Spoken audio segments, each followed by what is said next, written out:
Maybe you should turn the camera on. I'm gonna today. Don is going to. What's your Buddhist name? Read the opening prayer. Tenzin something. Tenzin. Huh? There's Rob. Oh, Robbie. I'm gonna be just listening because I'm gonna be on the motorcycle for a little bit. No problem. Glad you're here. Good to be here. Okay, these will be in English. The refuge in generating bodhicitta.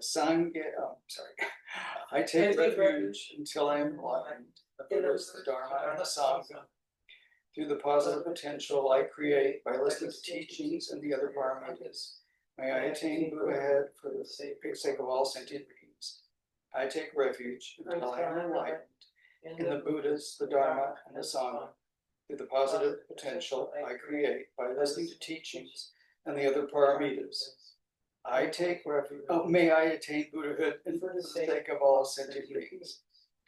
I take refuge until I am enlightened in the Buddhas, the Dharma, and the Sangha. Through the positive potential I create by listening to teachings and the other paramitas, may I attain Buddhahood for the sake of all sentient beings. The four immeasurables.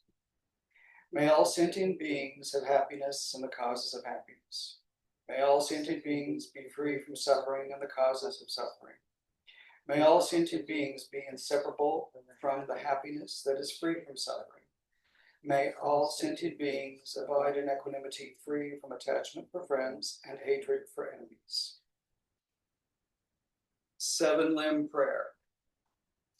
Reverently, I prostrate with my body, speech, and mind, and present clouds of every type of offering, actual and mentally transformed. I declare all my negative actions accumulated since beginningless time, rejoice in the merits of all holy and ordinary beings. Please remain until samsara ends, and turn the wheel of Dharma for sentient beings. I dedicate the merit created by myself and others to the great enlightenment. Mandala offering. This ground, anointed by perfume and strewn with flowers, adorned by Mount Meru, the 4 continents, the sun and the moon. I imagine it as a Buddha field and offer it. May all beings enjoy this pure land. Idam Guru Ratnamandalakam Niryathayam. Okay, thank you. And let's do the chanting of that too. Oh, okay. Sajipaki Yukshimbeto Tramri Rablingshi Nidegen Padi Sangye Jingdumi Derulani Drokunam Dakshin Chupasho Idam Guru Ragamandalakam.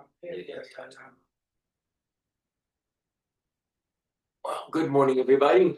We're going to open today with, we'll do a 9 rounds of breath, sort of to clear ourselves out a little bit.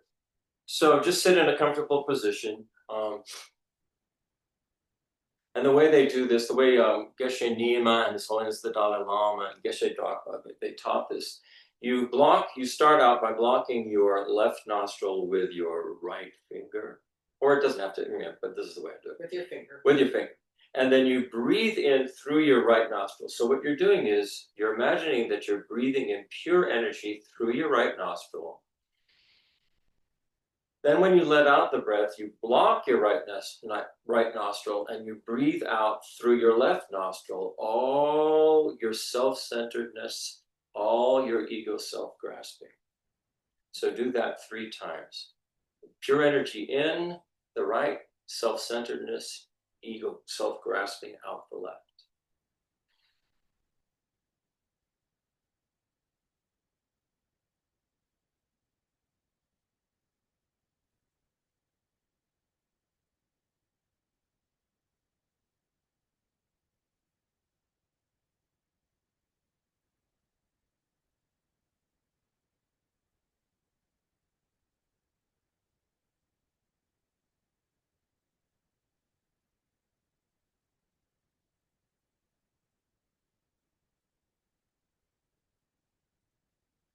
Now you keep your right nostril blocked and breathe in pure energy through your left nostril. As you breathe out through your right nostril, imagine that you're letting go of all your frustration and anger. So pure energy in the left, frustration and anger out through the right 3 times.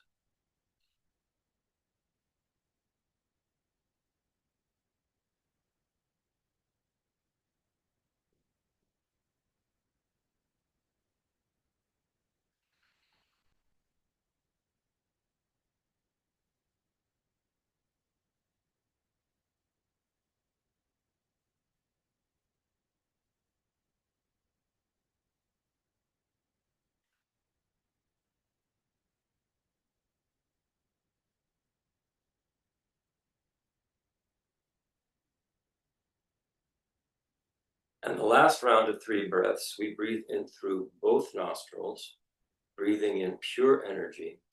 And then breathing out, we breathe out all of our misunderstanding and confusion, and imagine that that goes out through the crown of our head. So 3 times breathing in pure energy, 3 times out through the crown of your head, all misunderstanding and confusion.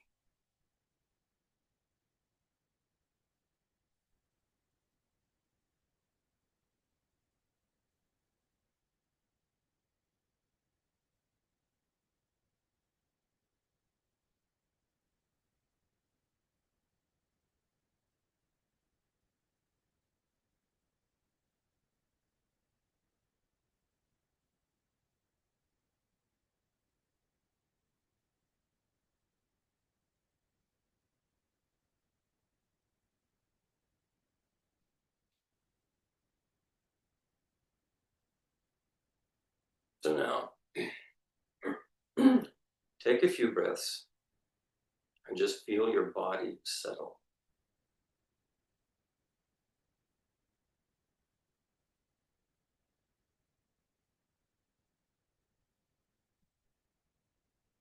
Let thoughts just pass through your awareness, drifting like leaves floating on a slow stream.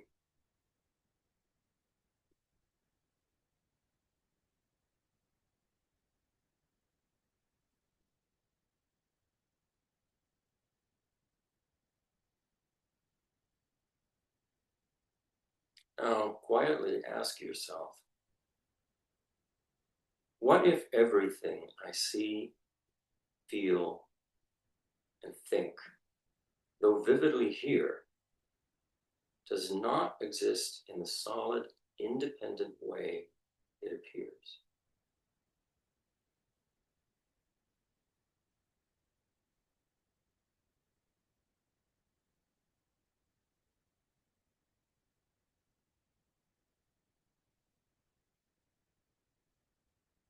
Notice what happens when the mind opens to that question without rushing to solve it.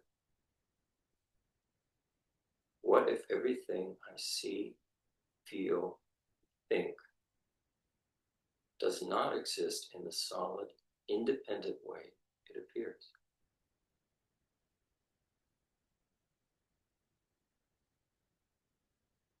The goal here is not to believe something new, but to loosen the tight grip of certainty, to make room for direct seeing.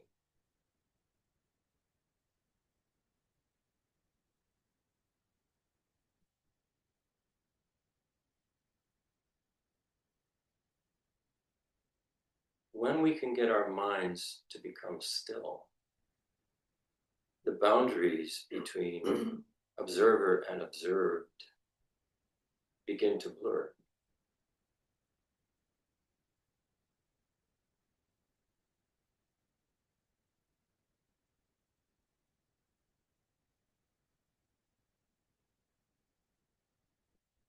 That quiet, luminous space is where Nagarjuna's wisdom teachings begin.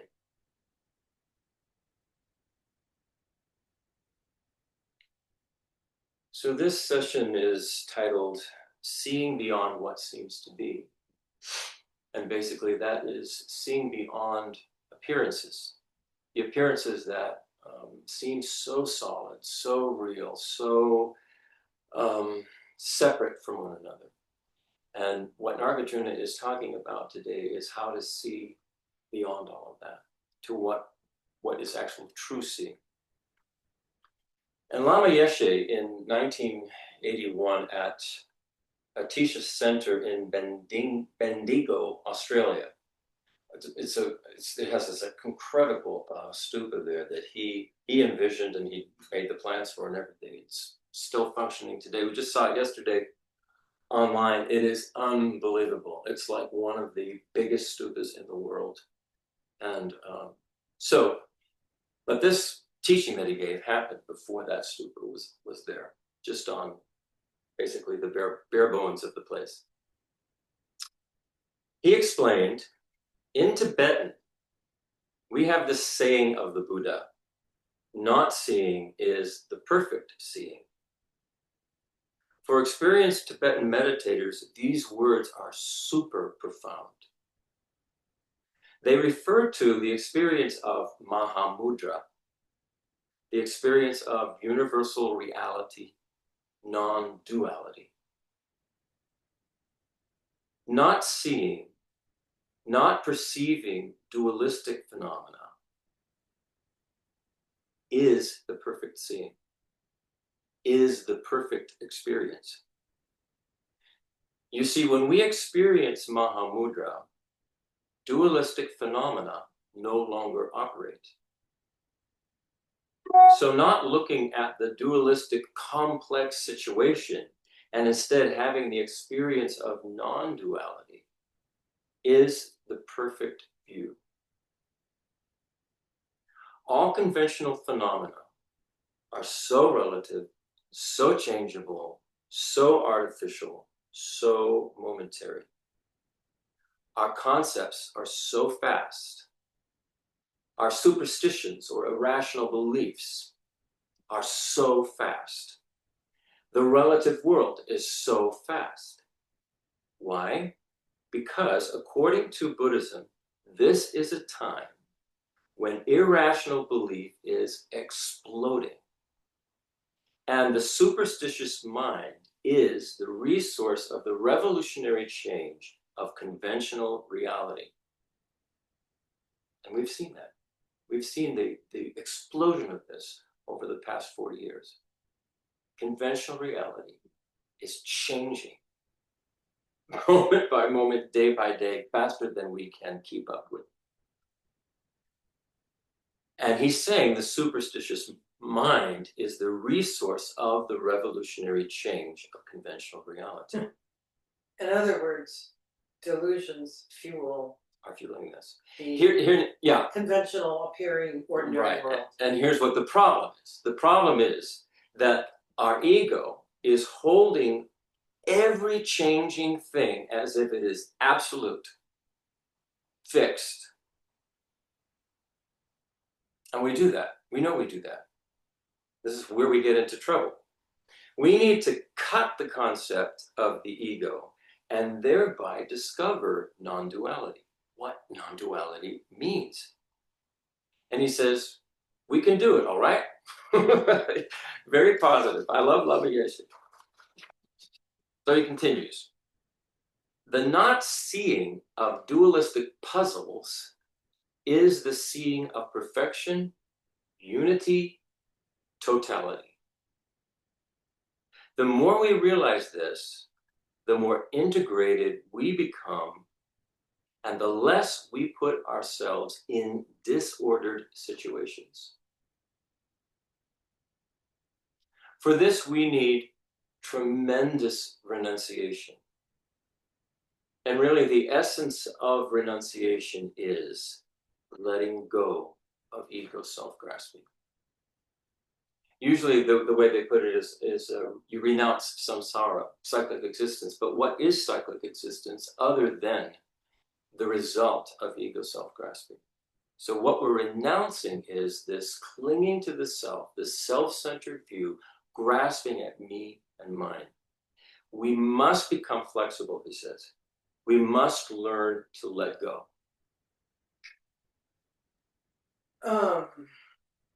As an example of this letting go, would that be like, say,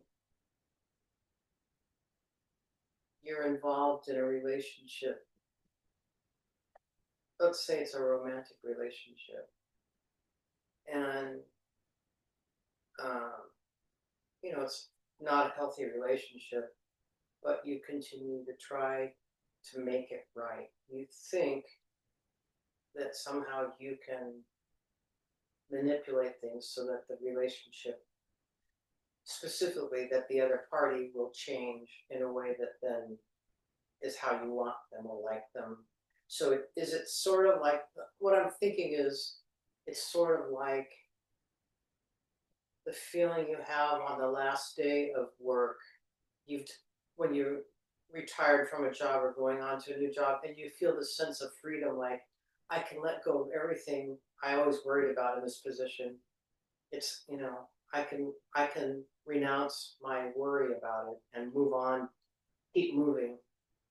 I mean, I'm trying to get a sense of the feeling. Yeah, I think so, because if you think of almost always, most of the time, in all of our relationships, we get into those relationships because of what we think we can get out of it, what it's going to bring to us. The ego is highly, highly involved in relationships, particularly romantic relationships. And so inevitably, the ego is not going to be satisfied with something about the other individual. It won't meet what they were expecting or wanted for themselves and what they thought this relationship should be about. The way a relationship will work is if both parties have a view of what they want to do, and especially if it has something to do with being of benefit, not just to themselves, but to everyone that they come in contact with, so that the two working together are generating a very positive energy that expresses itself. My question had to do more with like trying to find a way to get a sense of this feeling of renunciation. Of letting go? So that it's, of the letting It's go. because it feels awful. This whole So ego self-grasping is painful, and you just basically go, samsara itself, if you think of the whole cycle of existence. Oh, great, I'm born. Oh, great, I'm getting older. Oh, great, I'm going to die. And let's do it all over again. And everybody does this. And it goes around and around and around. And you're going, is this really all there is? And this grasping at me in mind, is that really the best that life has to offer? And so that's the kind of the renunciation, like, wow, there must be some other way, a better way. Lama Yeshe wrote, I was reading the early part of his story last night, and he wrote about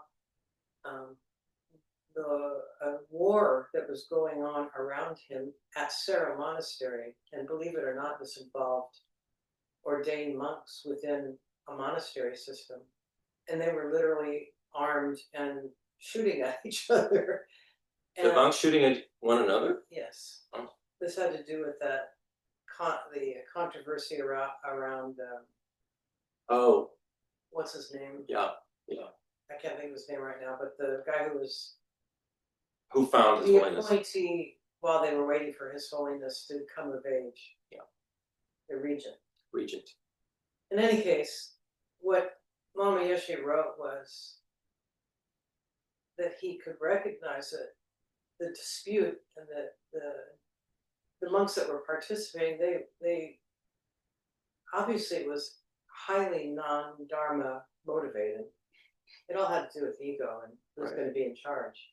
It was, two different monks thought they should be in charge. But he said he was taking a lot of criticism because basically he just stayed in his room. He was 20 years old by that time. He just stayed in his room and continued to do his practice, and because he didn't see how anything, let these egos work out through, like, we don't need to all fuel this. It was his view, and I'm just thinking about trying to think of renunciation as like a happy, like instead of it feeling like giving up something you want, giving up something you didn't want in the first place. I Yeah. think is the, Well, you're right. and that's why I'm thinking, Right. any of us who've had complicated jobs, there is a sense, it's almost like the first day of vacation where you have done everything you can do and now you're done with it and it's off your shoulders. It's like just let it You go. mean when you leave a job? Yes, Yeah, yeah. this feeling of renunciation, I'm thinking maybe it's like you've tried and tried and tried, let's say with your parents, to make them love you the way you think they should love you, and finally, I was probably 50 by the time I went, oh wow, they did exactly what they knew Right. how to do, and the weight of Right. I think many of us this go through feeling that. of release. Yeah. There was an occasion when we were driving to California. It was very snowy, and I was 100% convinced we were about to die because our car lost traction, and we were right next to a 16-wheeler that had also lost. And I remember this feeling of like, instead of gripping down, it was like, oh, I can just let go now. I'm just looking for like, and so then in a day-to-day way, when somebody cuts me off on the highway or says something I don't like, or Christopher puts my 5-pound weight somewhere and I'm spending 20 minutes looking for them, getting mad at him, like, wouldn't renunciation have a role there?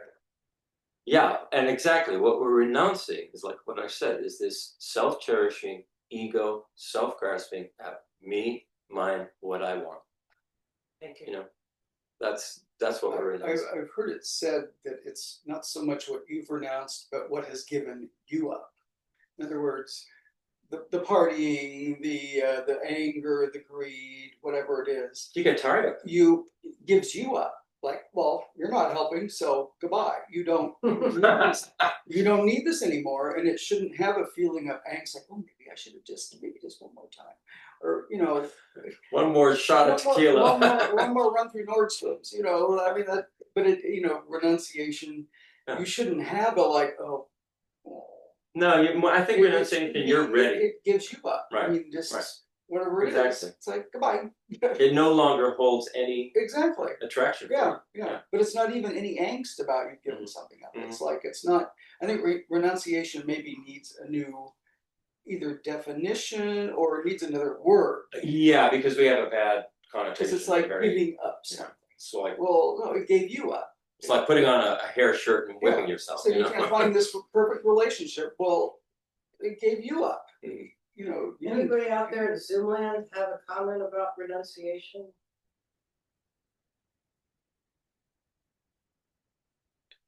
Whenever I think about that term, not to be negative about the Catholic Church or anything, but I always think of kind of that Catholic mind thought of, being a sinful person and you have to renunciate.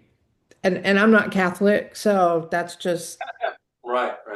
I'm speaking out of total ignorance. Well, no, you're correct, because I mean, I grew up Catholic, Don grew up Catholic, Kavita grew up Catholic, and at the different, I was in the East Coast, they were in the West Coast, but renunciation still was about what a bad sinner you were, and you need to renounce all of that.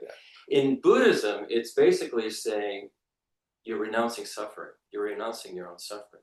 You're recognizing what the cause is of the suffering, which is the self-cherishing, ego grasping at what I want, I need, me, mine.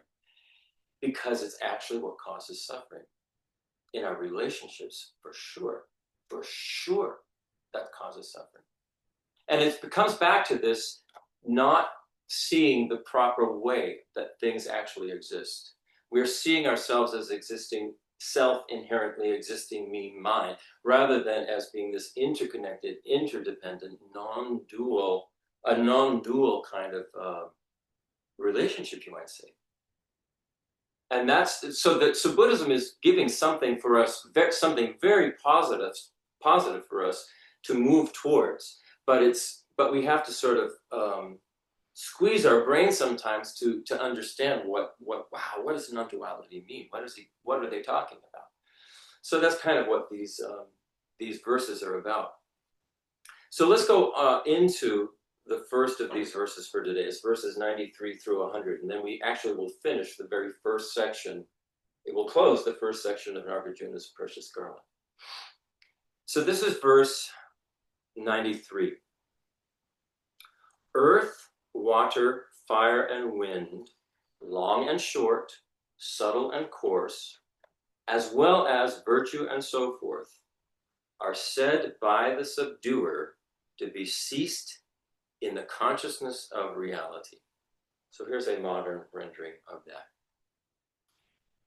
When the mind directly realizes the nature of reality, even the most basic elements like earth, water, wind, fire, and all the qualities that are built upon those elements, they no longer appear as separate solid things. They cease within that clear awareness. So what this is talking about here is when a being, a highly realized being, they call them an Arya being, A-R-Y-A, Arya beings who have had a direct, non-conceptual experience of emptiness. In that experience of emptiness, they lose all of the things that seem to be inherently existing, cease for them. They don't see them as being inherently existing anymore. In that recognition, in that realization of emptiness being empty of being inherently existing, inherently fixed. But the flip of that is everything exists in a co-arising, non-dual way. Everything is interdependent and co-arises dependently.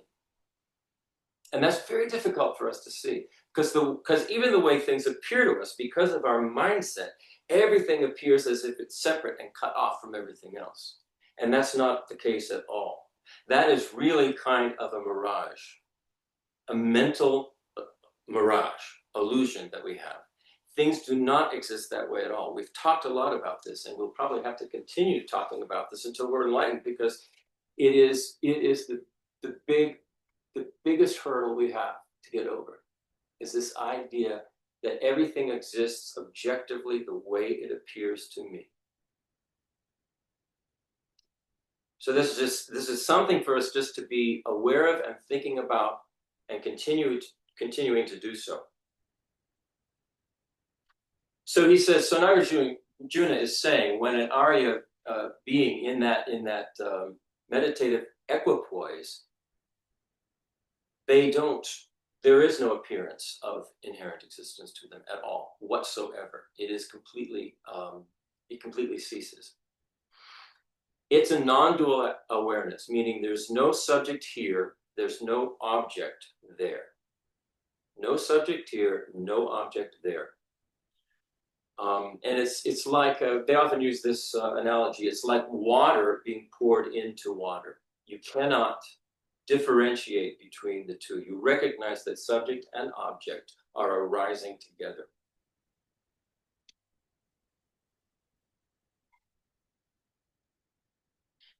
So if we realize this, even just realize that for a being that has a direct perception of emptiness, that duality between subject and object ceases to exist. How might that affect the way we think about kind of the everyday dramas that we have in our relationships? Anybody want to give that one a shot?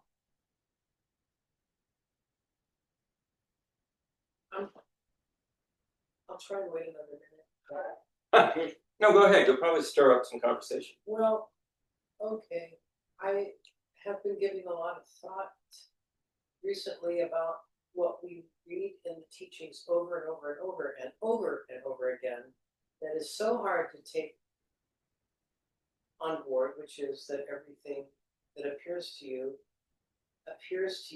in the nature of what is in your mind. So I think one of the things we've recently studied, specifically the words were, it is a projection of your mind. So therefore, if something positive is appearing to my mind, and a person is saying a nice thing and whatever, then, you know, maybe my mind is in a good, balanced, open state, connectedness state. And similarly, if something unpleasant appears to my mind, a person says or does something that is grating or I don't like.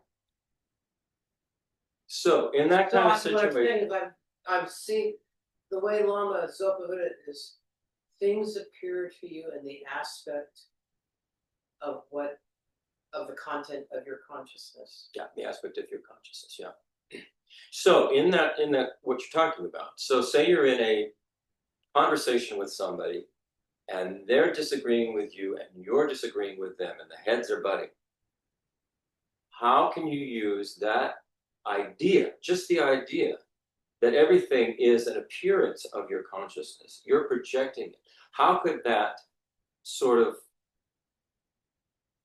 subdue or change, you know, the daily drama of butting heads? I mean, I don't know. You want somebody else to answer? Or? No, I since you're on. I was just, you know, I mean, and for me,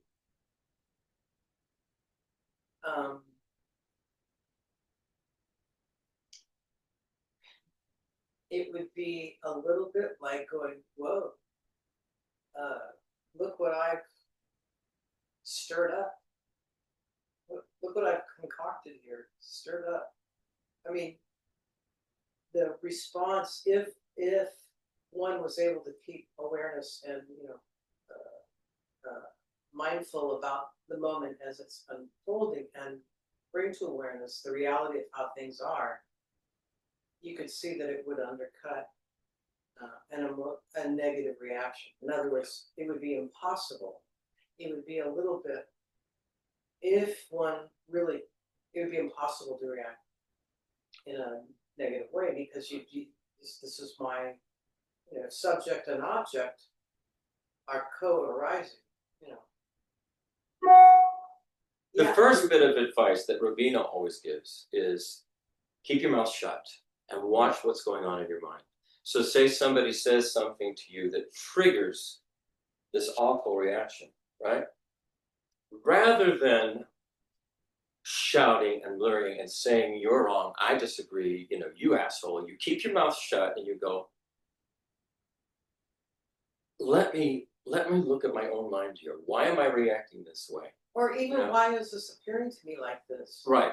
Because how often do we hear something as if it is an attack when it isn't? But it's not even an attack, right? It's just somebody's opinion, right? But we're so, our egos are so hypersensitive that even someone's opinion about something can trigger us and get us all bent out of shape. So I think what this realization that everything is co-arising, meaning it's connected, it's a way of saying, look at my mind here. Do I choose now? Do I choose? Am I going to get angry here, or I'm going to try and connect? Am I going to try and see something different? The piece that I'm afraid we could gloss over because it's too out of our norm. I think we have to really keep pulling in. This is a projection of my mind. So to try to remove the sense that there's so the projection is though. Reduce the sense of somebody's out there saying something I don't like. Right. The projection is that somebody is wrong. Oh, not that there's a somebody out there that's saying wrong. Something. That you don't, right. Never mind the wrong. But that is all coming from your own mind. That's what we have. They said something right. We're still projecting there's somebody out there saying something. Right. We always agree with people who agree with what we think. But I mean, before that, it's that we project something out there. Absolutely, right. But So happens, I think for a lot of people, it's easier to be next. It's all jumbled, Claudia. You're sad. Sorry, that happens with my computer. Could you say what you said again? Oops, she's gone. Oh. Okay, well, Wouldn't equanimity come to mind in those situations? Because I just think from a little bit that I've gotten inside of me is, in my mind, is that when there is something that if you're being confronted, say with what's going on, you're walking down the street and then here comes protesters or somebody with a sign that you don't like. And I just think, okay, number one, I'm not going to lose my cool. And number two, we're the same. We breathe the same air. We have the same vision. He might see somebody totally detestable in me or she, and I might self in them. But that's the reality of our condition. And not that I go through those steps, but I just think equanimity. Mhm. You know, don't get all attached to being mad and making judgment, because it takes time and they're going to change and I'm going to change. Mhm. And I know that sounds a little, out there, but Not really. that's how I look at things any longer. Yeah.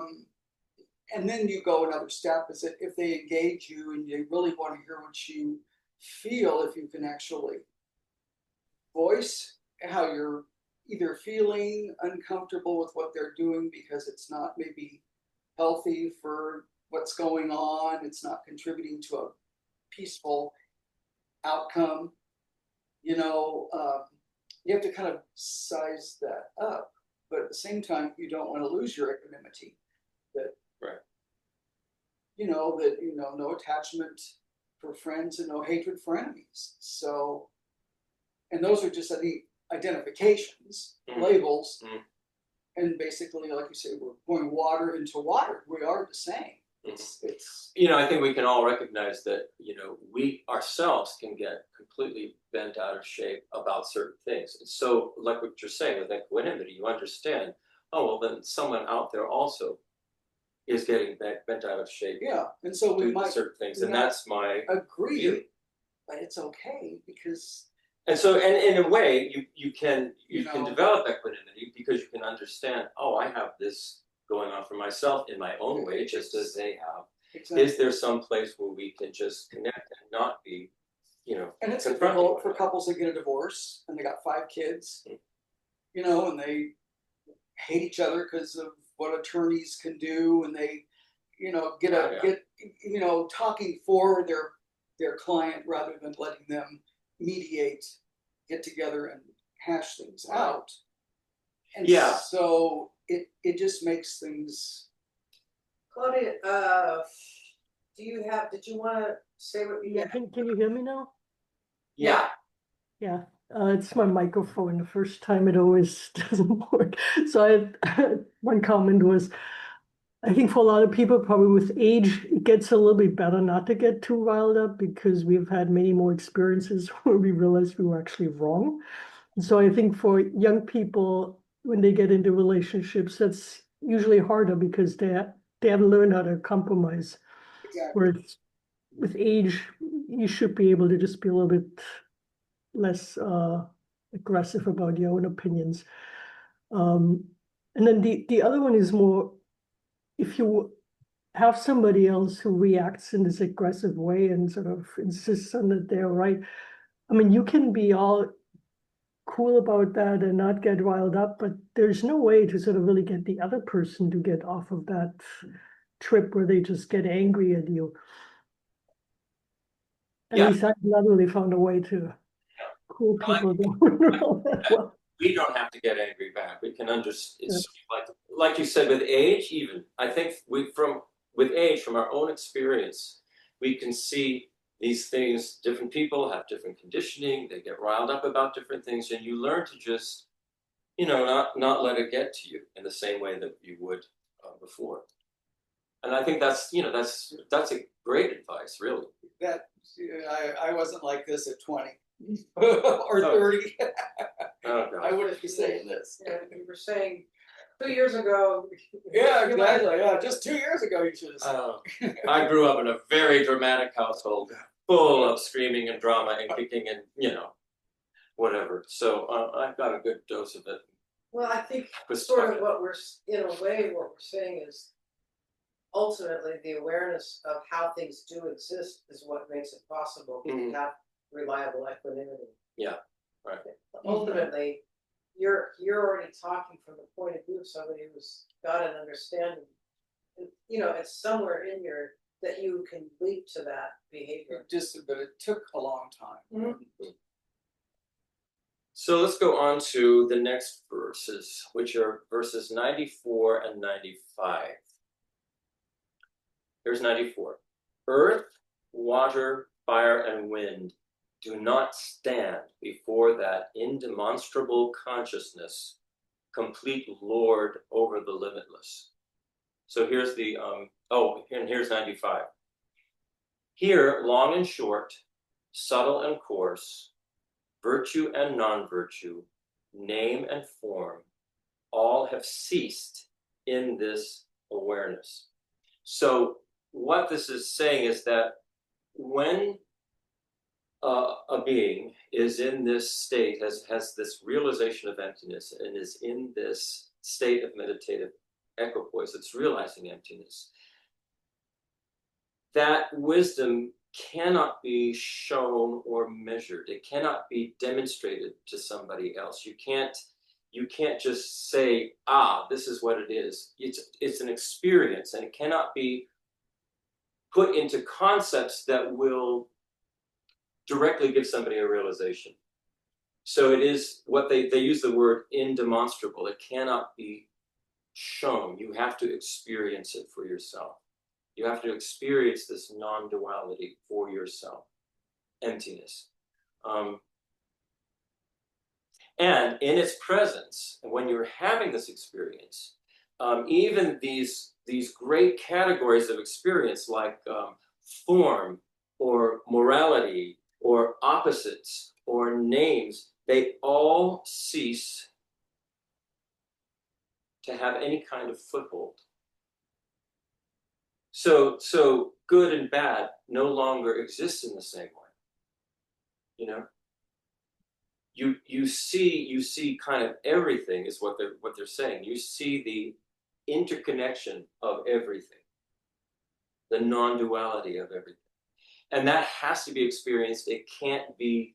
You can't tell somebody what it is. You can't demonstrate it.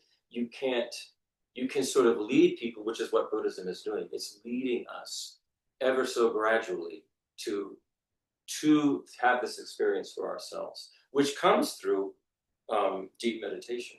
Eventually, finally, it comes through meditation. But as all of our teachers have said, you have to have the concepts first. You have to start on the conceptual level and begin thinking about this. Begin thinking about, is this logical or is this illogical? And I think we've made some really great strides in these classes in recognizing that, wow, there is really no objective reality out there the way it appears, you say, to each one of us. Each one of us colors it in our own way. And then once you get into different species, it's a totally different ballgame. I mean, they're seeing different things than we're seeing. So who's right? Where's the objective reality there? So that scientifically we can go, that's logical. So can we take it one step further to our mind itself? You know, can our mind begin to experience this?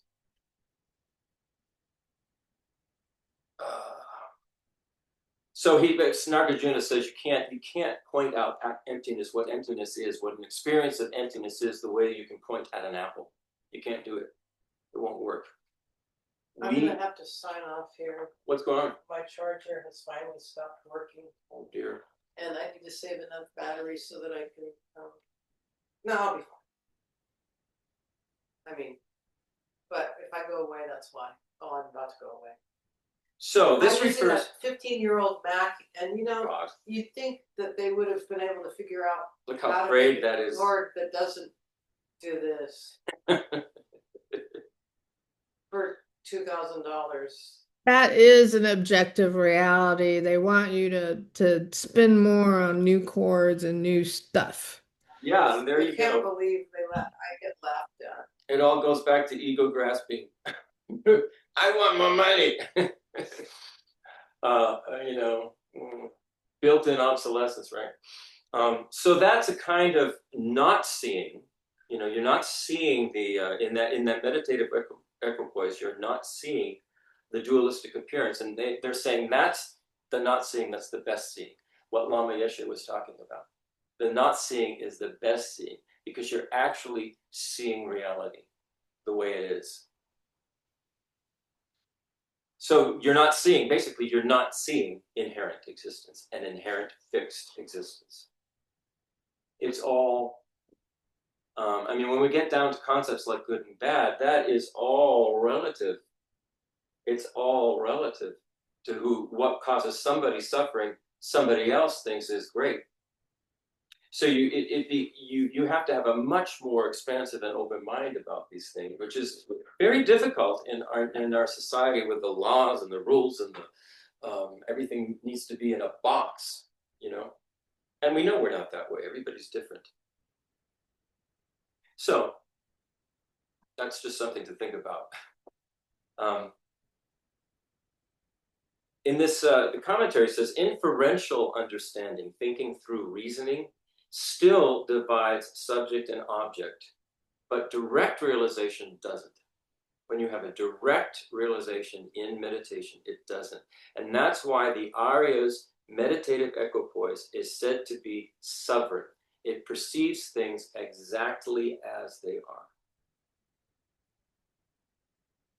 Which, I mean, I can't even imagine how crazy that must be. Or not crazy, I don't know. This is probably more crazy, what we're doing.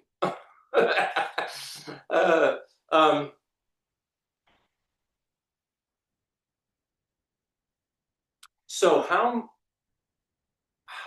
might this recognition, you know, that everything is, you know, in this samsaric world, everything is very relative. Like I was saying, what's good for someone is bad for someone else, and vice versa. How could this understanding, just this conceptual understanding, increase our empathy? You know, increase our empathy in situations with others who we may not see eye to eye with or don't even understand, you know. You would have to have your mind in the right place for that, obviously. Right, we'd have to be thinking about along these lines for sure. Exactly. And I would, again, sometimes you have to take a step back and be able to look at things. So it's kind of keeping your cool, you know, lip zipped, hands to yourself, and be patient with the process. But always being, you know, reminding yourself that when you're in those situations, or if something appears to you in that form, you don't know what the other person's thinking, but you want to be mindful not to say something to come off sounding sarcastic or just sort of like brushing them off. Yeah. You know, maybe there's something they're really trying to tell you, but it's hard for them to communicate. I have that problem myself all the time.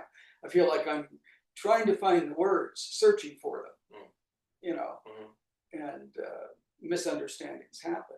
But I was thinking, like, say in a situation where you've got, you know, there's a family, and say, you know, there's hot tempers going on between the parents, and the father gets violent, gets physically violent because, you know, because of the tempers are got to such a level that they don't know how else to deal with it because they don't have any training. So I guess, where would the empathy in something like, first of all, I think you have to step in and just stop it. You cannot allow that kind of abuse or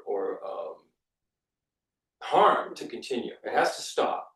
it depends on where the person that is observing this, the observer, where, I mean, is it the child? Is it a spouse? Right. Is it a brother or sister or a mother or a father that might be 80 or 90 and say, oh, this is stupid. Right. You know, here comes wisdom, and somebody in their 40s or 50s might not want to hear it. Yeah, and I mean, every situation could be different. It could be two brothers who like to fight and have fisticuffs, and they go out in the yard and beat one another up and feel great. You know, I mean, it could that kind of thing could exist. But in the case where it's truly harmful, then you have to, if you're part of that, you have to find a way to stop it. But then also look to have empathy toward the one who is the attacker. What caused them to be that way? what has gone on with them, not to just demonize them and say they're wrong and they're bad and Well, yeah. whatever how we Yeah. do, but to develop empathy for that person as well. Yes, they did something that was harmful to others. Yes, they're hurting themselves. Well, Is there a way to help? You could say, as long as it's done in the right tone, Mhm. I understand what you're going through. Yeah. Or I see where this is going for you, and this is why you're in this situation. These are things that you haven't dealt with. Exactly. Because I've been there. You could say that. You Right. want to, but again, depending on if there's what kind of pushback you get, you have to be very careful, because you could just set that person over the edge. You in could, the moment. But for us personally, like what you just said, Just for us, each one of us with personally, me, I'm looking at myself. I've been there, or I've been in a this is situation. what I was just thinking is That is, just but, think of us as but that might not do them any good. Well, it will if they sense that you're not attacking them and you're open to what Exactly. their own personal suffering, Yeah. even though they're hurting others, they are actually suffering themselves. They're not happy. just sort of thinking about it in that in a more abstract sense, going upstream to what's happening at the level of our consciousnesses, just like me. Their external world is a projection. So Yeah. however they're seeing me, I have no idea. When I see Exactly. you, you have no idea what I'm seeing, and vice Exactly. versa. So It's- that creates a sense of, just like I don't have clear vision, why do I expect them to have clear vision? And empathy, I think, just springs Well, Mhm. empathy is out of that. definitely- Yeah. Right.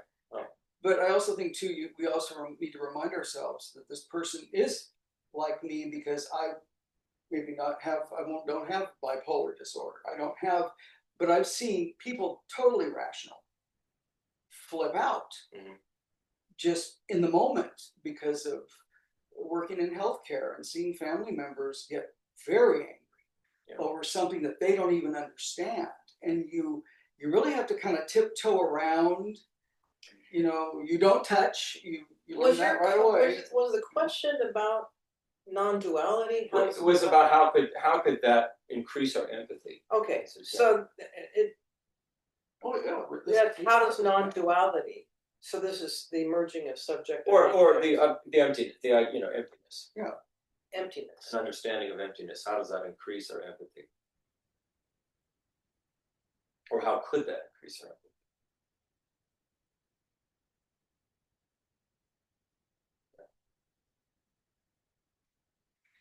In the moment, the situation is also dependent on circumstances Yeah. of what's happened. I think like what you said, Don, I mean, each one of us can go in my own way, for my own situation and conditionings. I've been in a place similar to that. Yeah. And so that we can then empathize and realize, understand they're going through very similar things. It's just a different expression, but I can understand. And so just that understanding, letting a person know that you can sort of empathize with them and understand, can help them not to feel so isolated and bad and wrong and Yeah. and not worthwhile.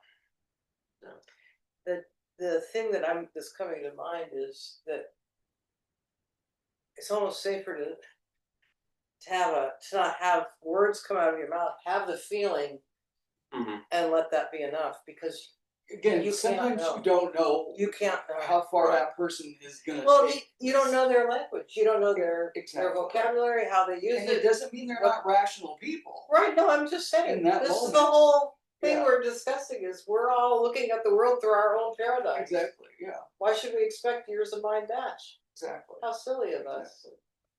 Yeah. So I guess just a willingness to be somehow supportive, somehow helpful in the overall situation, rather than condemning. Lee is, oh no, I thought you were unmuted. Yes, Lee is unmuted. So I have this situation I've been thinking a lot about. I work with this little boy. I've been working with him for 2 years now. And he is very autistic, profoundly deaf in both ears, totally nonverbal. doesn't know sign language, and is very isolated. And everybody that works with this little boy, he's 9 years old, wants to teach him something. So all these specialists come into his classroom and everybody has their own agenda. And he's, not, it's really hard to measure progress with him because he can't express what he knows. And that's the other thing about him is, everyone assumes that he doesn't know a lot because, he has all these issues. So You just lost your sound, Lee. he also has vision loss. I don't know if I mentioned that. So it's really hard to figure out how to work with this kid to try to teach him something. And I kind of had this revelation after not our last meeting, but the meeting before that, in trying to meet him in a way that was not focusing on how he was so separate from everybody and separate from me. And I've really focused on how to be more in the moment with him and just meet him at in that space where I'm not coming with an agenda, just trying to be with him and to make some sort of connection that's enjoyable for both of us. And I've been kind of doing that in a way where I've been trying to think of how we're both the same and how he, has the same feelings as everybody else, wanting to be happy and to be seen. And I would say for the first time, it's actually now easier to measure the progress that he's making because I feel like I'm noticing more his attempts to communicate because I'm not going in there necessarily trying to teach him to communicate, but recognizing he communicates in the way that he can. So it's been, but I've kind of been shaping it in my head in terms of, how can we breach the separateness that we feel with the people in our life? And I've been doing it with him, and I think it's making a big difference for both of us. That's great. That's wonderful. That's a really good example because you've got somebody who can't really communicate, back to you. In the way that you in the way expect. that we're used to, and yet they are feeling, they're feeling everything, Oh, emotionally. yeah. And, Yeah. and so by you just opening up in that way enables them to communicate on a level that they can't communicate. I mean, that's empathy, really, and that's coming out of a sense that we are interconnected, that we do all want to be happy, we do want to connect. I think that's really important. That's really a good point. That's a good thing to remember, that everybody wants to connect because that's the nature of things, interconnected. And so anything we can do to help that rather than to make them feel cast off or isolated or banished, Needing to be fixed. or that they have to be fixed, Yeah. which just further isolates. Right. Yeah, that's an excellent point. Thank you. That's really profound, good. actually. That's really Thank you good. for telling us about that. Yeah. Glad you brought it up. Yeah. That's really, really good because you're not even using language to do it. It's just a recognition. Expanding that, with this young boy, with his array of characteristics that allow that he utilizes to express himself, which you're now seeing something there that you had missed. So imagine that, in a sense, we all have our own unique personal array. And what a world it would be if we were skilled, as you are learning to be with him, skilled at reading the more subtle, the subtler points of communication. Yeah, you know, these advanced yogis, and who comes to mind is Lama Yeshe, because we've been reading his biography. It's just an amazing biography, and he had that skill. He had that skill. He was very advanced in his extrasensory perception and being able to size people up. And he was able to know, just like you're doing now with this boy, he was able to know how to communicate with each individual in a way that was really meaningful for them. And it didn't always look nice. Sometimes they needed a slap across the face, but that's what they needed, you know. But he was able to do that, and so I mean, it's like you're on the pathway of becoming a very advanced kind of practitioner, really, by doing this and having the desire, really, the desire to communicate. I mean, we should all have that. I would say we all do since we're sitting here together. Yeah, but it's just wonderful. I mean, that's just a really wonderful example. Yeah. Okay, let's go on to the next verse, and we can continue on. So that verse 96 is about seeing what was always there. So verse 96 says, all those that earlier appeared to consciousness because of not knowing reality will later cease for consciousness in that way because of knowing reality. So of course, these are the original translations. So let's look at a modern rendering of that. The world appears solid only because of not knowing its true nature. When that ignorance clears, those appearances no longer deceive. Wisdom doesn't destroy what was, it reveals what was always there, what was always true. It's reminding me a lot of this, what you just told us about the boy. You're enabling him to reveal what's always been there, but unable to, no one was able to see or get at it. And so when ignorance clears, those appearances no longer deceive. Yeah. So in the commentary here is saying that, some of us might worry that if wisdom sees no conventional objects, it wipes them out of existence. And Nagarjuna clarifies, he says, wisdom doesn't make things empty. It discovers that they have always been empty. In other words, they have always been interdependent. They have always been interconnected. They have never been fixed inherently, objectively, in the way they appear to us. Yeah. So ignorance superimposes a solidity that actually isn't there. It's like seeing, this was actually in the commentary, seeing hairs floating in your eyes. When your eyes are diseased, when the disease heals, the floaters disappear, though they were never in the world to begin with.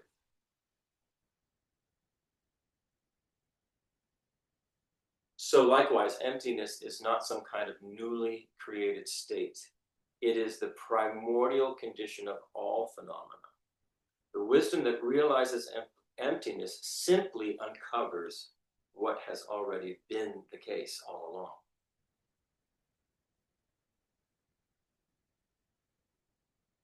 So this goes back, if you have this insight, and we have this habit of taking emotions or identities as being permanent, I am this way, I can't change. That's the way so and so is. They can never change. This little boy will never be able to communicate with them. So emptiness says, no, that's not the case at all. We are projecting fixed identities where there really is not one, and there never was one. And so it becomes it becomes actually quite expansive and promising and a positive. It's a positive thing, a very positive thing. So I'll say we'll try and complete. So I'll go on to the next verse. All these phenomena of beings are seen as fuel for the fire of consciousness. They are pacified through being burned by the light of true discrimination. So wisdom is like a very steady flame. And when it shines, false appearances are consumed, leaving calm clarity. It doesn't scorch or destroy. What it does is it illuminates. So the fire in here is the direct wisdom that sees reality as it is. And the fuel for that fire is everything that appears as if it's inherently existent. So that's the thing that we're using. We're cutting through that appearance to see the actual emptiness, the reality that's there, that interdependent, not fixed, what's the word? Huge potential that's there.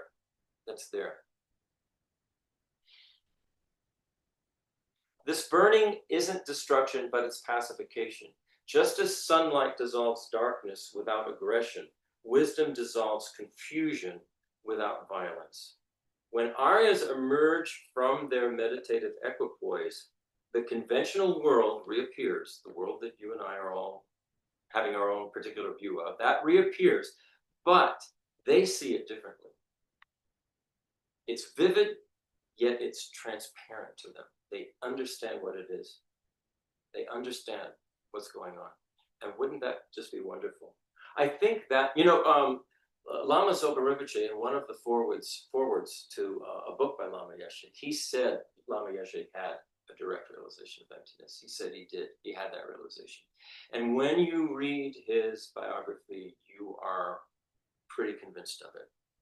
His methods were wild and all over the place, and yet they worked, and he accomplished an enormous amount in a very short period of time worldwide. It's an incredible story. They often say we should read the stories of the great past masters, but some of those stories, they're set in such ancient times that we don't relate as well to them as we might be able to. There's this story about some guy eating maggots off of a dog because he doesn't want or taking maggots off of a dog with his tongue because he doesn't want to hurt the maggots, he doesn't want to hurt the dog, and you're going, I don't know about that. And it seems like a crazy story. But if you read the story of Lama Yeshe, a modern day yogi who accomplished an incredible amount in terms of bringing the Dharma to the West, it's like that. It's very, very inspiring. Which is why I keep including things by Lama Yeshe, because and when you think, we have a direct, all of us who have had teachings from Venerable Robina have a direct lineage connection from him through her to us. And it's something. It's really, same with His Holiness the Dalai Lama. We have a direct connection from His Holiness through our teachers, like Geshe Drapa, Geshe Nima, to us. We are incredibly fortunate. Incredibly fortunate, and I think we should pinch ourselves because sometimes I don't think we realize it. We almost take it for granted, but it shouldn't be taken for granted. It's an incredible thing that has happened in our lives. All right.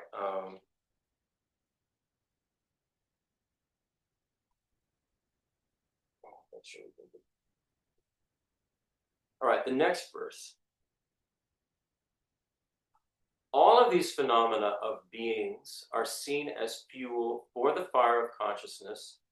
They are pacified through being burned by the light of true discrimination. So when ignorance stops projecting inherent existence onto things, reality is seen as it truly is. And when no solid thing can be found, even the concept of a non-thing has no independent reality. And basically what he's saying is, Nagarjuna is saying there's a very subtle trap we can fall into in thinking that emptiness itself is a thing, that emptiness itself exists out there somewhere, and how do I find it? And we're making the same mistake we make with everything. even with this non-thing, this thing called emptiness. Emptiness is a dependent arising. Emptiness, it arises in dependence upon any given object of our consciousness. Any given object of our consciousness, including the idea of emptiness. We're talking about the emptiness of the written word, the emptiness of the me, the emptiness of the table. Emptiness is dependent on all the things that it's empty, that the objects of emptiness. Co-arises. Emptiness co-arises with the object. So emptiness itself is not something that exists out there. It's all around us all the time. We're not seeing it yet. We're not discerning. Well, that you could interpret that as that emptiness is somewhere, something out there. No. It's just we're not having that. Just that it's all around us all the time. Well, let's just not fall into the trap of thinking that emptiness is some inherently existing thing. Emptiness, I don't know. We'll just move on from that. But Nagarjuna warns about that trap because it's easy to fall into. Does emptiness arise if nobody's there to realize that it is arising? Is the tree falling? Right on. Right. I mean, exactly. Exactly. If there's no one to realize it, what good is it? Yeah, if there's nothing. Nothing is empty of nothing. Okay. All right. Second to last verse, we're doing well. Then we can have some more discussion. Even space is only a name. So here's verse 98. Even space what? Is only a name. Oh. Because the phenomena of forms are only names, space too is only a name. Without the elements, how could forms exist? Therefore, even name only does not exist. So let's translate that into modern words. And I hope it works. If all physical forms are merely designations, we give them names and we designate them and we say this for this and this does that and this is this function. If all physical forms are mere designations, then space, which is defined in relation to form, is also just a concept. So space in relation into form is the absence of any obstacles for the form. So space is also just a concept. It's a name that we give to a concept. And since both depend on each other, even the naming itself is without any kind of inherent existence. So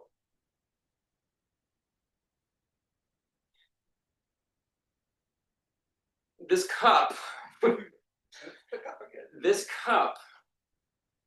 depends on being a cup because we name it cup. If we named it bleu bleu, and we all agreed that this was a bleu bleu, and a bleu bleu did the thing that a cup does, then that's all it would be. Yeah. It would just be a name. It would have no inherent existence on its own. So to think that cup is somehow this, oh yeah, cups, they're all over the place, they inherently exist. That's just a name that we designate for a particular function and a particular form to do a particular thing. And that's all. So even the name itself doesn't have any kind of inherent existence. It is a dependent arising. Who knows where the word cup came from? Some Middle English thing. So Nagarjuna is now extending his reasoning to unconditioned phenomena like space. Space is defined as the absence of obstructing form. Because form itself lacks any kind of inherent existence, an absence of obstructing form that defines space cannot be inherently existent either. You're describing something you're describing the absence of obstruction to form, which does not inherently exist to begin with. So the absence that you're describing, the absence of obstruction that you're describing, also does not inherently exist, because it's only based on form, which doesn't inherently exist. So he's saying even space itself does not inherently exist. It's just a, like cup, it's a name that we give to a kind of a function that is, shifting.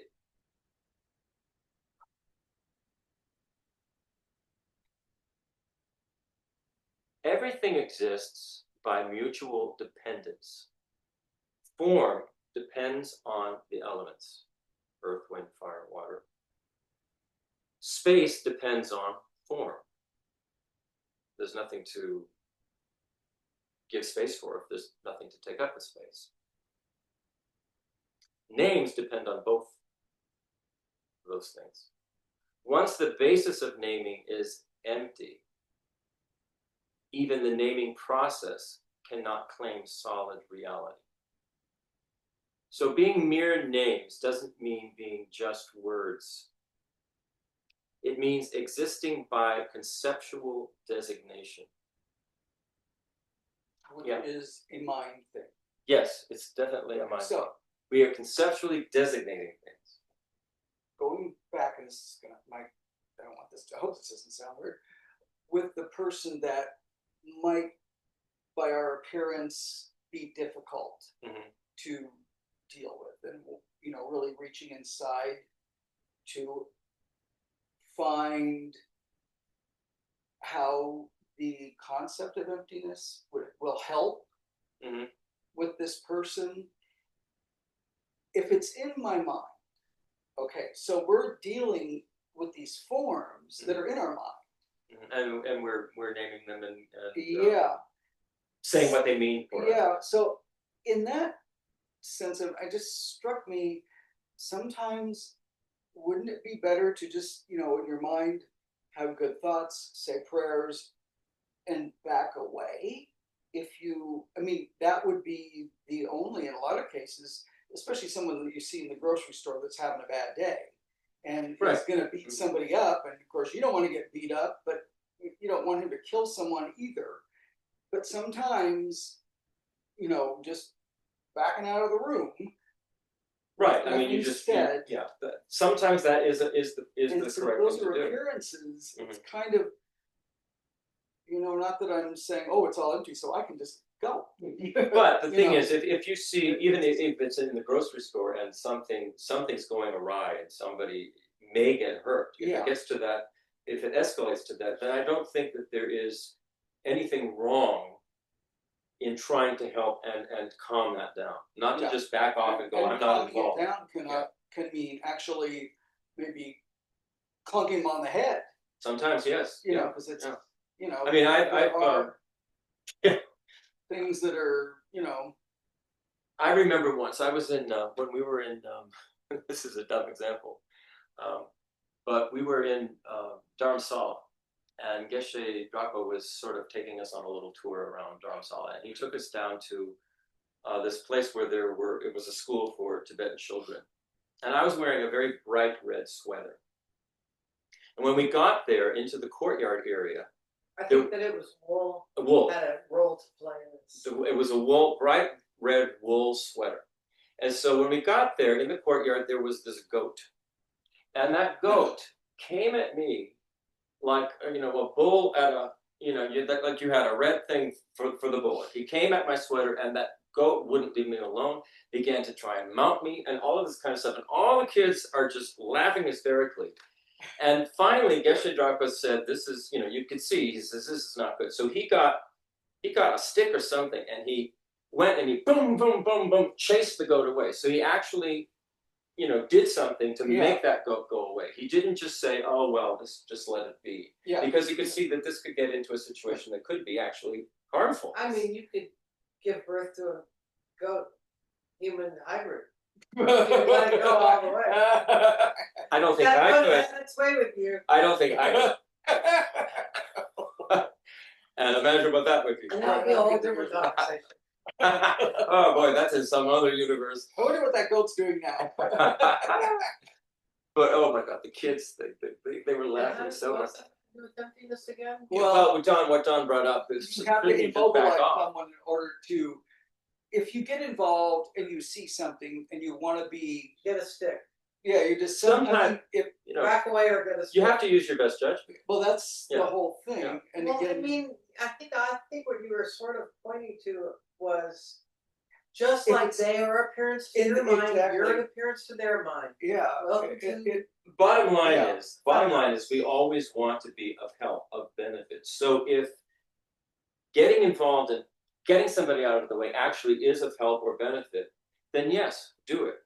If that's not, if it's just going to escalate things and make it worse, Yes. then don't do that. Yes. Hey, Answer Brian yourself. Find another Bales, were you gonna say something? Oops, Brian Bales. Please say something. Did you have something profound to add? No, I'm just laughing about the goat story. And you have goats. Yeah. Yeah. Amen. Try not to get. I think it likes the color red and the smell of the wolf. I don't think it was me. Do you have any insights about what this goat might have been after? Actually, Something red and furry.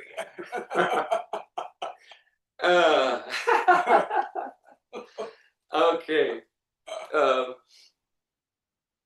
Well, here's an interesting little question. How might understanding that labels are useful but not ultimate make your conversations and arguments perhaps a little more gentle? is this an AI generated question? I was gonna. Yeah, but it's a good one. I mean, it's similar to the other questions that we've been talking about. It's a good one. If we go into a conversation or an argument thinking I'm right, and that's a label I'm putting on me. Well, if we can let go of that label, I'm correct, I'm right in this situation, and go, let me be open to what's going on here, then that could actually make the arguments or the conversation much easier.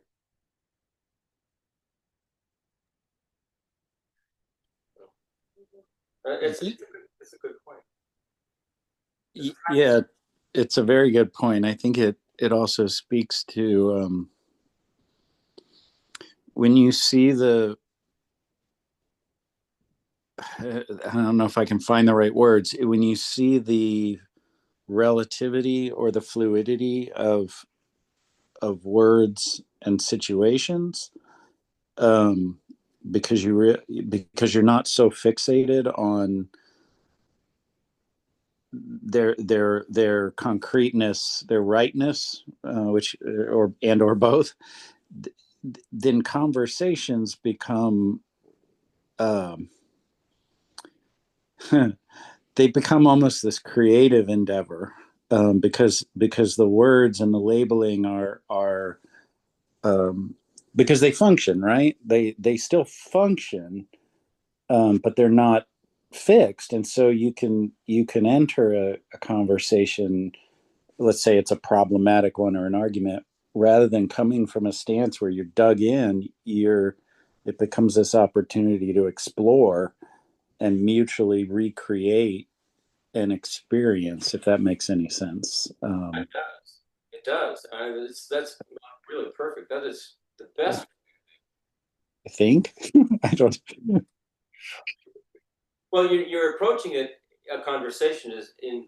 What can I learn from this? What good can come out of this? What good can? Yeah, and your words and the labels you attach to them and the interaction, all of that is karma, right? It's creating something. So it is a creative process, and it can be a constructively, positive direction or not so positive direction, and every little thing is charged with that potential, which is a great thing. It means it can change. It really, but it's so hard to recognize that and realize that in the moment, particularly in an argument or in a situation where we're grasping so hard. And but but that potential is always there, which is really amazing. We carry all of our labels into those arguments. We carry. So it's like what you're saying. To able to, if you can drop the labels, that we're holding on to a particular this or that, and just be in the moment with the conversation, then there is room for, like you say, a new way of seeing things, a different way, a better way, actually. It's like what you said, Brian, is making me think of like two musicians, coming into, and how there's this conversation almost. You're adjusting so that you then, okay, we've got a workable language now that we're using as musicians. And yeah, actually, that's a really good metaphor, because it's easier for us to, I think of music and notes as more fluid and less fixed. So I think it's a good metaphor, because I can or it would be two musicians coming together without a preconceived song in mind, right? Like, oh, you have to play it this way. Coming together and feeling each other out and improvising and stuff is more like what it could be, what our labels and our fix, when you're not so fixated, it opens up a possibility for a really beautiful thing to happen, a more positive thing to happen. So yeah, actually, that's a really nice, I hadn't put that together, but I think that's a good metaphor to help get us a little closer there to the concept. It is a great metaphor, because you can think of people like different musical instruments. Each person has their strong points, the things that they do really well. So when musicians, because I'm a musician as well, to play music in a group, or with one or two or three or four people, you may be very good at your instrument, but you need to know when to get out of the way, so that you can let the other instruments and the beauty of those instruments shine through in the way that they best can shine through. And you are adding to that, and everyone in the group is adding to that. So you can get into just a two and two conversation, two people, or you can have a group conversation where you allow each, I don't know how you would do this, but you allow each person's good qualities to express themselves and add to the group without, coming down and saying it must be this way, and everybody has 10 minutes or whatever, and this is what you have to do. Kind of like harmonious discordance. Yeah. Jazz. Yes, that's what I was thinking. Right.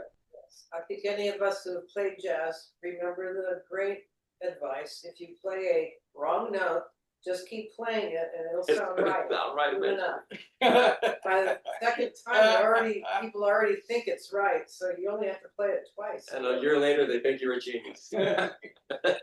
Well, I'm a drummer, so my approach is, if you can't play well, just play loud.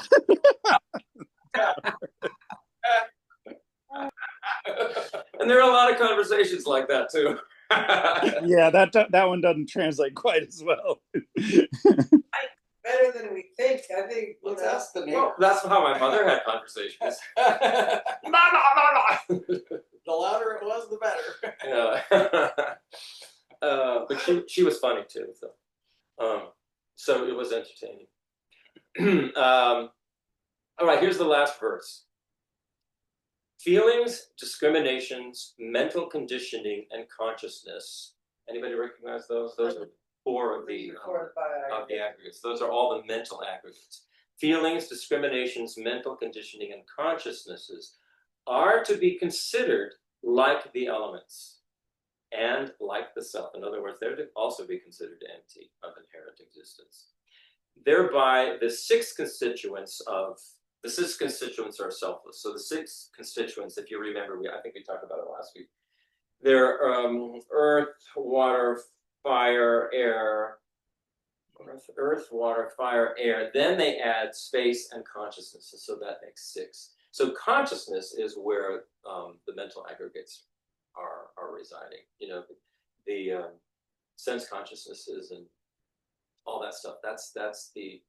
So they're saying the aggregates and the 6 constituents are all empty like one another. You know, none of them exist inherently. So Nagarjuna now turns from matter to mind. He applies the same reasoning to the 4 mental aggregates of feeling, discrimination, mental conditioning, and consciousness, showing that they too are dependently arisen. They are to be considered like the 6 constituents, which are the 4 elements of earth, water, fire, and wind that compose physical form, plus space and consciousness. Space being the lack of obstruction, and consciousness being awareness. All of these are selfless because none of them exist or function from their own side. They all require one another, actually, to be able to function. Every one of them is interdependent.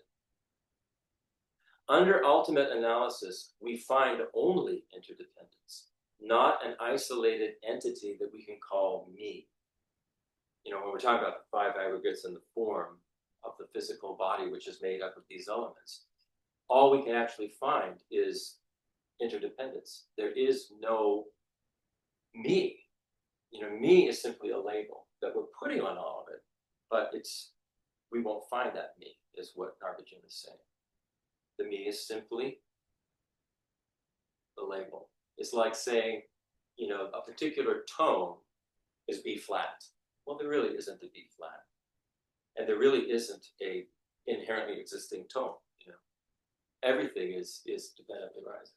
Using music again as a metaphor, because this has been helping. I've been using this idea lately. If each of our lifetimes that we take different rebirths, if I've been thinking of them as songs. So we know, like, a composer, let's just take any composer, Beethoven wrote many different symphonies, or Mozart wrote many different things of all sorts. Or you could even take, you know, Michael Jackson wrote many songs, same consciousness. And in each of these cases, you can find the components of the song. They use the similar aggregates to create completely different songs. For some weird reason, this metaphor is one that I'm thinking about as my mental continuum taking different rebirths in the same way that a composer generates very different sounding songs from the same. So this would be why, for example, Lama Yeshe was a song generated by that mental continuum, and the current incarnation of that mental continuum, Tenzin Oso, is very different from Lama Yeshe. Same composer, different song. Anyway, I'm finding that an interesting metaphor, made up of the same aggregates, same notes. As we know in Western music, there's 12 notes. So the entire complexity of the universe is made up of the same basic Yeah, I don't know, the more things. you know, being a musician and having written a lot of songs, I can say it continues to amaze me how these same 12 notes create completely unique songs. And it's kind of amazing when you listen to the full breadth of musical compositions done, even just in Western music, using these 12 notes. It's really fucking amazing. The incredibly infinite range of expressions in what we would call even just songs, never mind different forms of composition, you know, string quartets, symphonies, and operas, you know, Or whatever. You know, take it further to the whole universe. Totally.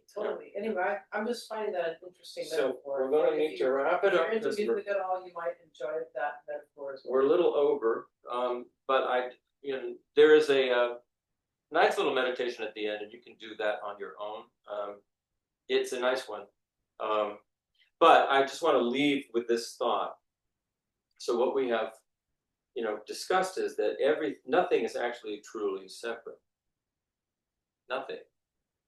In every way, nothing is truly separate. Everything is interconnected and interdependent and arises that way. So, if nothing is truly separate, what is left to defend against?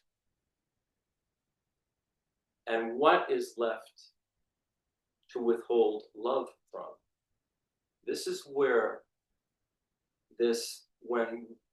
how emptiness, this wisdom of interdependence and non-duality, opens up the space for love and compassion to really, really flower when we understand how they go together. So if nothing is actually separate, what is there that we would withhold our love from? And why would we? Or withhold our compassion? Why would we? And that's just something, that's a really powerful thing to think about. So I'll do a quick closing.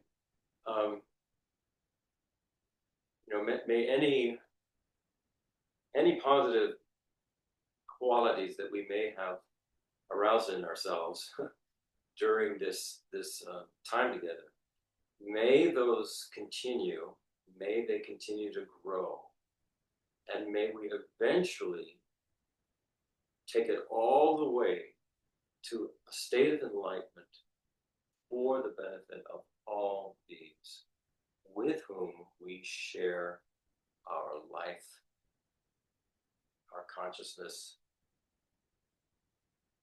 our beings. Okay. Thank you. Thank you. Thank you so much, everybody. See you next week. Thanks, Christopher. Kavita. Love you guys. Bye. You're welcome. Thanks. Glad Blue. Hey, did you say nothing left? What is left to defend? Yes.